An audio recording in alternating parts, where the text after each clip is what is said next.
در ملک روسیه گرفتن کردیت و معامله پرسنتی اجازت است. اینجا بعضی ها میگن که اجازت نیست.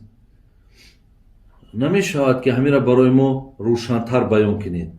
من برادرای عزیز و گرامی در همین باب برای شما روشنتر گپ زده بودم که یعنی همون گرفتن کردیت یا گرفتن همون خانه ها یا ماشین به طریق کردیت، یعنی با مردم غیر مسلمان از نگاه مذهب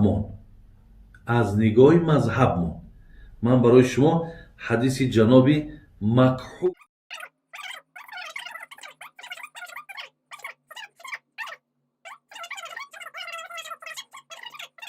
عامله همون ریبوی یا پرسنتی هیچی باکی ندارد. درست است میگن. عامله همون ریبوی یا پرسنتی هیچی باکی ندارد. درست است میگن.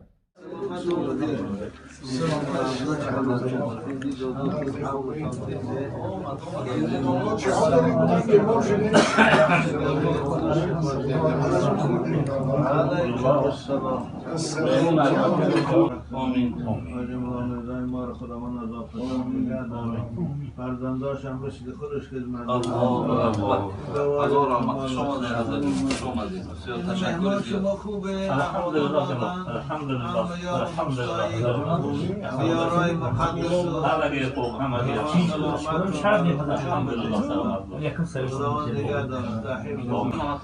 محمد تقی على زفر احمد عثمانی در اعلاء السنن رسینا باید امام دیگر اعلاء السنن همین حدیث یا این کدر باید دلیل زیاد اضافه کرده که برای تقویتش برای حجت بودنش که باید این نظری که علامی تهانوی گذشت دیگر باید مقامی باید از محمد تقی عثمانی محمد شفیع عثمانی رو بالاتر و استاد اینا هستن هر دوش هم علامی تهانوی هم زفر احمد عثمانی این اصولی که خود ما حتی یک ردیه رو که نمیشانده بود در محمدی من اون مسجایی که در سعودی است همین مثلا وقتی که من جایز گفته در اینترنت در نام برو ما باید یک ردیه نمیشه مفصل یک جواب برونیده از اون در اینترنت چیز و حدیثی مثلا من چیز آوردنی شرط بندی حضرت ابوبکر با مثلا چیز آوردگی است با مشرکا رو در مسئله رومی فاس جنگ رومی فاس با مسئله ریبای حضرت عباس مثال آوردگی است که تا وقتی که مثلا پیغمبر خدا سال حجت الوداع بر ریباهایی که بکار کرد حضرت عباس مسلمان بود میگه سال جنگ بعد اسلام قبول کرد بود در مکه باید کافرها رو میگه با کافرها معامله داد پول میداد قرض با میگرفت میگه تو و حضرت میگه سال حجت الوداع بر ریباهایی بکار کرد یا عالم دلیل داره غیر با این حدیث لا ریبا بین الناس روایت دیگه هم داره و از دینار به دیناره گفته آیا دیمان برام دیگه نشانگی داره گفته آیا دیمان برام دیگه نشانگی داره من همین الاستانه کشای کتاب بای همین عباره لا ریبا بین الناس علامه حال موضوع دیگه میگه که بعضی کسا هستن که سود میخورن. سود هم چه قسم میخورن؟ سود رنگارنگ شده. یکی سود است که مثلا در بانک ها مثلا 5% علنی اعلان میکنه، 7% اعلان میکنه، اینی سودخور هستن.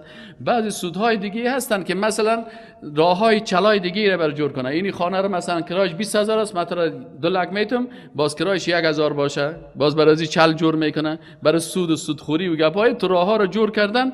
قرضه های کوچک است و قرضه های طویل مدت است و فلان است و فلان است.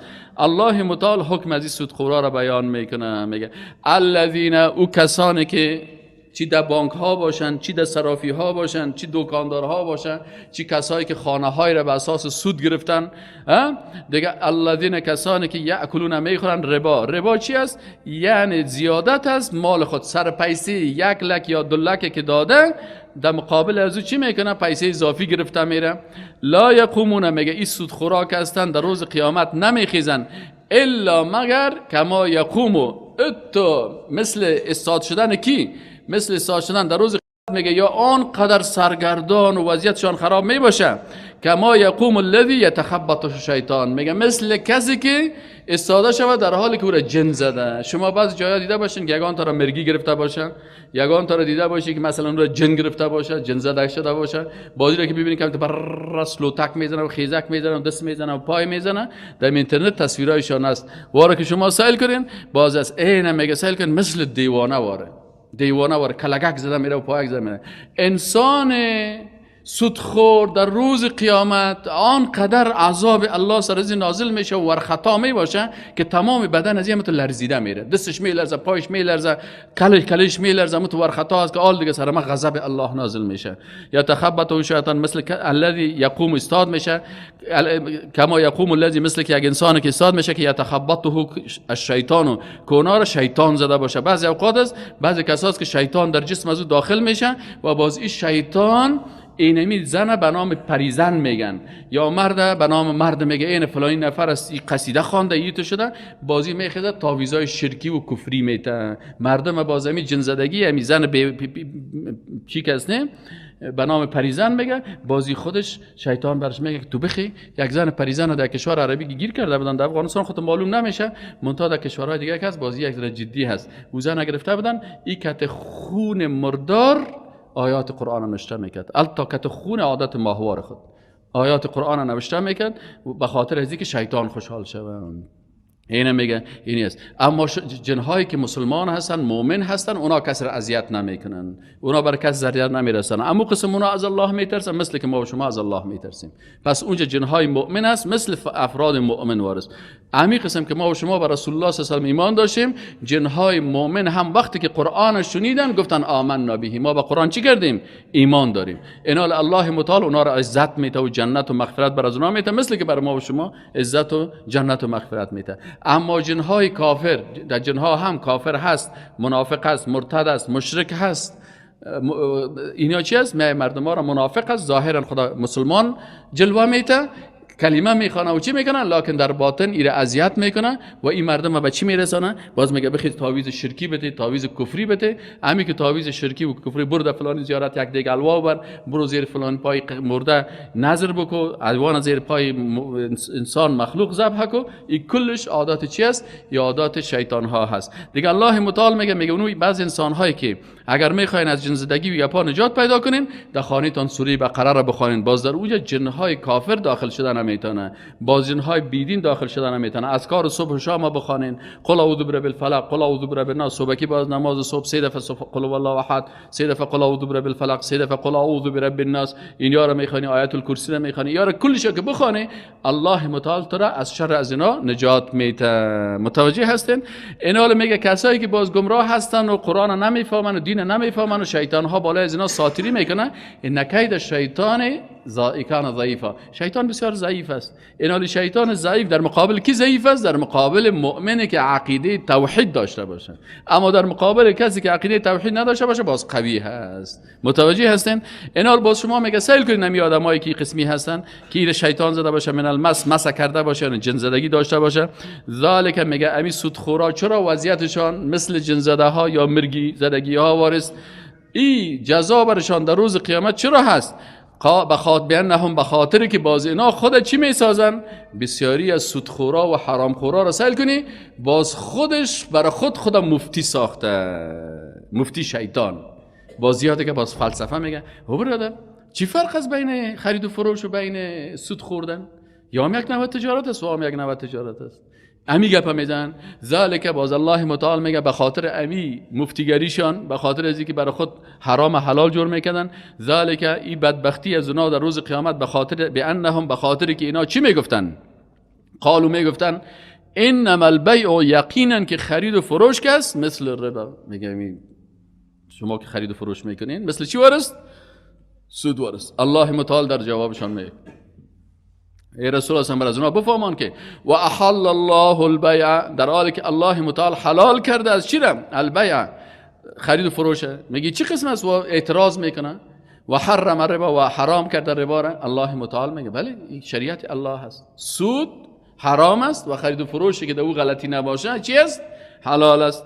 فمن جاءه، پس بر هر کسی که بیاید موعظه وعظ و حکم امر الله بیاید من ربه، از جانب پروردگارش، تربیت کننده ما کی است؟ الله است. الله میگه اگه میخوای که مسلمان با تربیت باشی، از سود و سودخوری و فتوا دادن در سودخوری از این گپا چی کو؟ اینو ختم کو.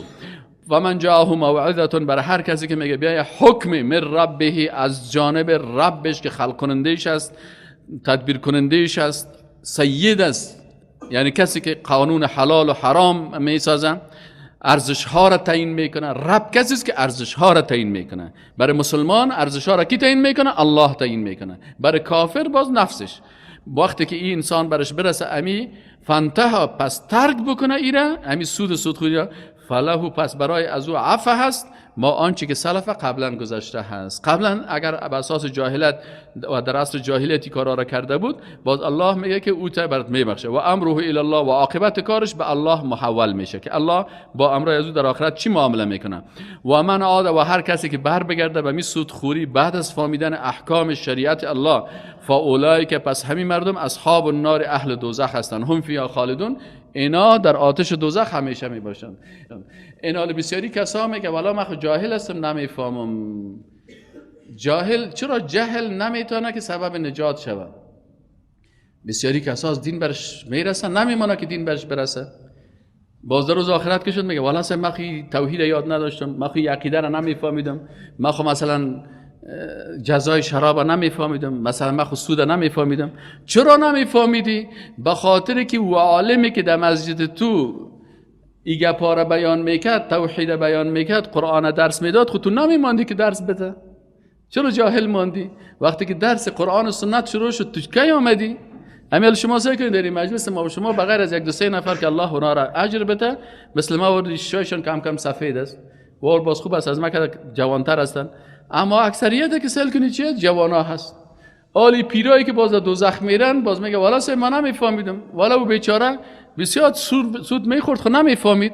چرا نمیفهمید؟ به خاطر که نمیال پیش تلویزیون شیشته، امیال در زیر صندلی شیشته، زنش هم کتش به تکلیف است، اولادایش هم کتش به تکلیف است، نواسایش هم به تکلیف است، اما درس قرآن و سنت گوش نمیگیرن. و اگه در مسجد برش بگویم، اگه ملام باشی برش بگویی میگه پاره، تر از مسجد میکشه، میگه این ملا رو نمانید. گپایی میگه که برای ما توحید ذات بیان میکنه، توحید صفات بیان میکنه. ما 40 سال علم غیب به مخلوق دادیم، خیمه 40 سال کافر بودیم که تو الان اومدی ما رو میگی مسلمان هستیم. ما 40 سال از بغیر الله شفا خواستیم، دیوالا رو پایه خود میشقیم که دیوال ما را شفا بده. یا آمده گفته که نه شفا دهنده.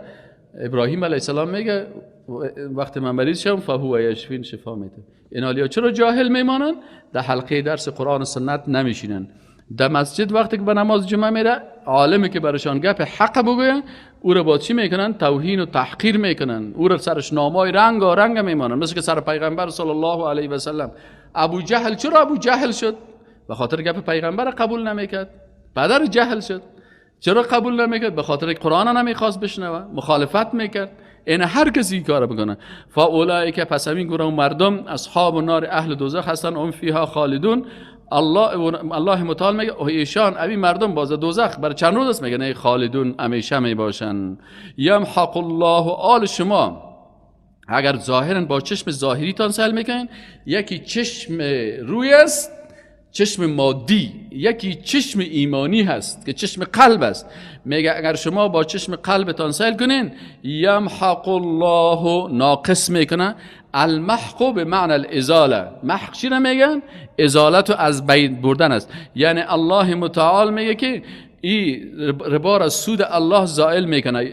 یا زوال حسی هست یا زوال معنوی هست. زوال حسی چی است؟ که یک دفعه ببینی که یک بانک خوب همونطور رشد میکنه، یک دفعه عذاب الله سرش میاد، ببینی که رئیس بانک و پیسه های بانک کلش سقوط کرد. فلانی بانک چی شد؟ میگه تکه شد، صاحبش مفلس شد. یا ای که مثلا مال مرابی نه الله تلف میکنه. یا ای است که الله متعال زائل میکنه سوده، یعنی برکتی که در مال حلال است، این برکت از این میور داره. مثل شما سعی کنین مال حلال مثل چوچه گوسفند، مال حرام مثل چوچه پشک بیچاره سال 10 تا 15 تا چوچه میده، در آخر سال یک رمش پشک نیست. در یک دالیست که 2 تا پشک پیدا شود سودها رو در جانش میگیرن. اما گوسفند 1 تا چوچه میته سالانه سیل کنین رمه ها اگه کل مردم هم بخوای قربانی بکنه برشان گوسفند بز است. دشتار گوسفند بزی دو الله برکت انداخته. اینه میگه الله متعال اینه قسم میکنه. مال سودخور مثل چوچه پشک زامت کشیده میره چیغ زده میره واق آخرم سعی کنی داخل سال چیچکاش کلش تلف شده. یمحق الله الربا، الله متعال چی میکنه؟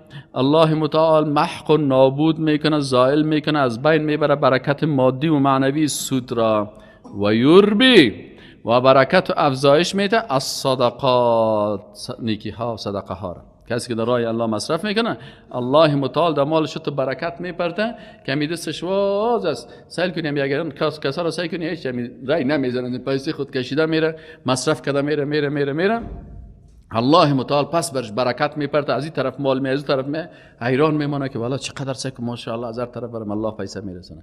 و انسان بخیل سیل کنی و سودخور سیل کنی که در پرک از جیب خود میکشه 16 دفعه تو سیلش میکنه که ماشاءالله می 20 خو نیست نه او که دایست تو صدی نباشه نه روشنی تو بتی هم موبایل تک خوب روشنش کنیم نسای کنید این حالات شناس. والله متعال لا يحب دوست نداره کل کفار اثیم هر کفران کننده نعمت.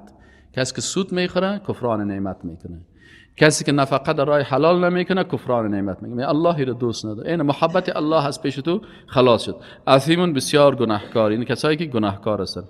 ان الذين یقینا کسانی که آمنو ایمان آل کسایی که ایمان دارن اعمال صالحه میکنن.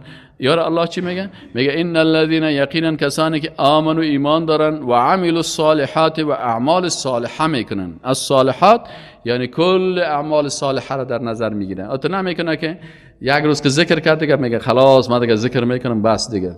دعوت هم بکو، عبادت هم بکو، جهاد هم بکو، هجرت هم بکو، راه اسلام هم داشته باش، قرآن هم بخوان، سنت هم بخوان مطابق قرآن سنت. ان الذين آمنوا کسانی که ایمان آوردن و عملوا الصالحات و تمامی شعبات ایمان مراعات کردن.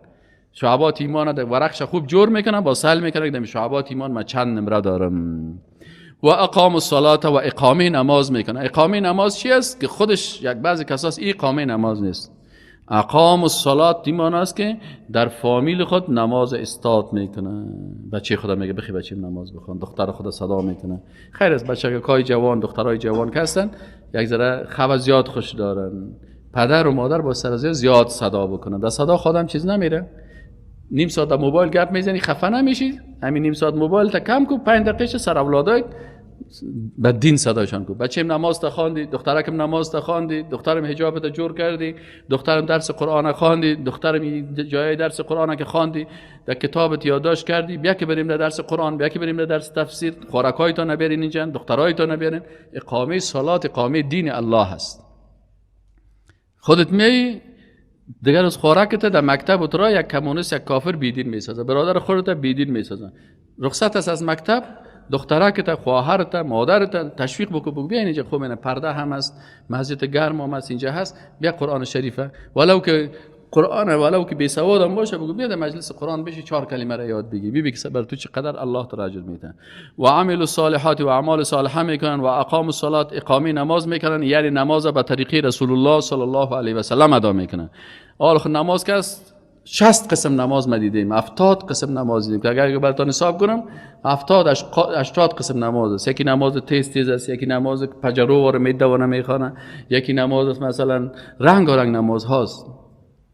اما اقام الصلاه ای صلی الصلاه علی طریقته رسول الله صلی الله علیه و سلم. اینی کسانی که ان الذين یقینا کسانی که ایمان حقیقی آوردن و اعمال صالحه میکنن و اقامه نماز میکنن و آتوا الزکات و زکات مال خود میتن، لهم الله متعال میگه برشان است اجرهم عند ربهم، اجرشان به نزد پروردگارشان. اجرشان به نزد پروردگارشان چی است؟ که اینا از عذاب فکری و روانی و مادی و مالی نجات پیدا میکنن. ولا خوف و نیست ترس علیهم بالایشان ولا هم یحزنون و نه هم جگرخون باشن اینا. الله متعال وقتی که آیات قرآن عیب سودی گپاره که گفت دیگه می حکم قاطع را برشان میکنه. یا ایها الذین آمنو ای مؤمنان اتقوا الله، بترسین از الله و ذرو و ترک کنید ما بقیه من الربا، هر چیزی که باقی مانده از سود. وقتی که الله متعال میگه یا ایها الذین آمنو، اینجا چی میکنه؟ اما لقب شرف مؤمنا را بیان میکنه. میگه شما که مؤمنای حقیقی هستین سود بیخی کاملا ترک کنین. چه قسم ترک کنین؟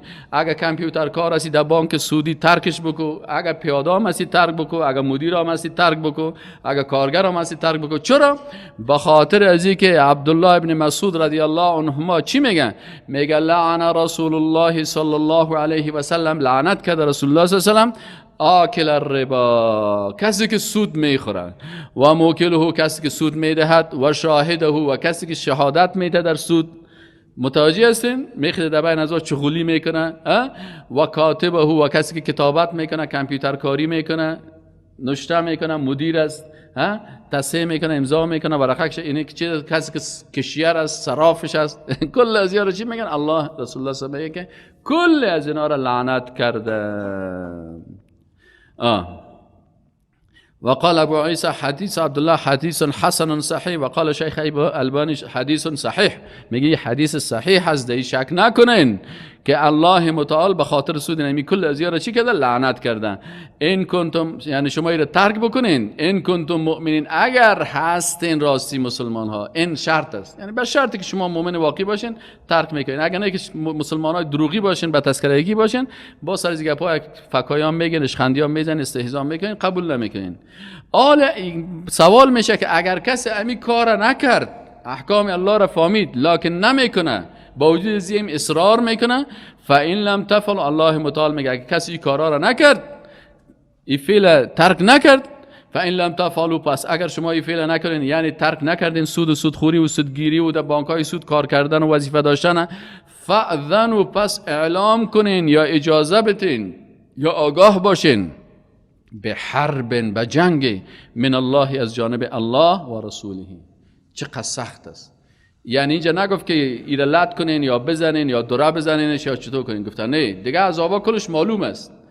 فلانی سنگسار شوه، فلانی لط بخوره، فلانی بندی شوه، فلانی شوه. سودخور چیز جزاش؟ جنگ الله کتزی است. این کت الله در جنگ است، کت پیغمبر در جنگ است. اینا فکر کنین که کسی که در مقابل الله قرار میگیره الله متعال چطوری رسوا میکنه. فاذنوا بحرب، با حرب من الله، از جانب الله و رسوله و از جانب رسولش. و این توبتم، و اگر شما سودخورا توبه کردید، باز چی کنین؟ مثلا بر یک نفر پیسه داده بودی 1 لک روپیه و برش گفته بودی که باز برای ما چند میتی؟ 1,05,000 میتی یا 1,10,000 میتی. حال 4-5 سال شده سود از آمده 30,000 40,000 رسیده. حال اگر توبه کردین فلکم رؤوس اموالکم، پس باز بر شما است رأس مالتان، یعنی اصل سرمایه‌تان. رأس المال در زبان عربی اصل سرمایه رو میگه، یعنی اما اصل سرمایه تو 1 لک روپیه بود، امور پس از پیشش بگی، سودش از پیشش نگید. لا تظلمون، نه شما خودتان ظلم کنین، ولا تظلمون، و نه هم بالای شما ظلم شوه. یعنی تو نشه که کل مال نتیتانه، نه، شما اصل سرمایه‌تون از پیش بگیرین لکن سودش نگیرین. و این کانا خب آل مثلا یک نفر میگه والا ما خمیره بر سود داده بودم، حالا توبه کردم، امین نفر که است آل بر ما پیسه ما پس داده نمیتونه، چی است؟ الله متعال میگه یک حکم دیگه هست. و این کانا، و اگر باشه امی شخصی که بیچاره پیسه گرفته، ذو عسرت، تنگ دست است، مشکل داره، ناتوان است، مثلا نمیتونه پس امی قرض تو را بدون سودش هم به وقتش بده، آل تو پولدار مالدار چی کن؟ فنذرتون، پس مهلت بتی برش، الی میسرتن، تا زمان امو آسانی و مشکل کشایی از او، یعنی تا وقتی که او امکانات پیدا کنه تو را برد امو پول تا برد بته. و اگر میخوای که نه، ای اگر فرصت دادی تو یک مسلمان، این حال 3 درجه پیدا شد: ایمان پایین، ایمان متوسط، ایمان درجه عالی. حال اینجا الله متعال 3 درجه ایمان بیان میکنه. اگر سود میخوردی اصل سرمایه تا میگیری و سود نمیگیری، توبه کردی، تو ایمان پایین درجه داری، رتبه پایین است. اگر باز سرمایه تا برش وقت میتی بر زمین نفر که امکانات نداره، مشکلات داره، برش میگی خیر است پیسه مرا بده، یک چند وقت دیگه هم صبر میکنم، تو باز ایمانت متوسط است، بسیار خوب ایمان، درجهش بلند شد. باز اگر نه که اینقدر میخوای ایمانت 100% باشه، باز که دیدی که والا این نفر من خب میلیون ها میلیون الله بر من داده، این بیچاره 1 لک روپیه از من چیز داره، بخیره برش صدقه میکنی، میفهمی که نداره توانایی، اینقدر مجبور شده بود که این به سود پیسه گرفته بود. و انت تصدقوا، و اگر صدقه نمایید یعنی ببخشین قرضتانه به قرضدار ناتوان، خیر لکم، بهتر از برای شما، این کنتم تعلمون، اگر شما حکم اسلام میفهمیدین در مورد آسانگیری به مردمان و بخشش بالای فقیران و مسکینان. واتقوا، شما بترسین، یوما، شما از این تنگدستی و فقیری نترسین. از چی بترسین؟ واتقوا، بترسین، یوما، از روزی که ترجعون فیه، که در او رجوع میکنین، الی الله، روبرو میشین با الله، ثم، سپس توفا، پاداش داده میشه، کل نفس، برای هر صاحب نفس، ما کسبت، آنچه که کسب کردن، و هم لا یظلمون، و بالای از اینا ظلم صورت نمیگیره. سبحانك اللهم وبحمدك أشهد أن لا إله إلا الله وأستغفرك وأتوب إليك.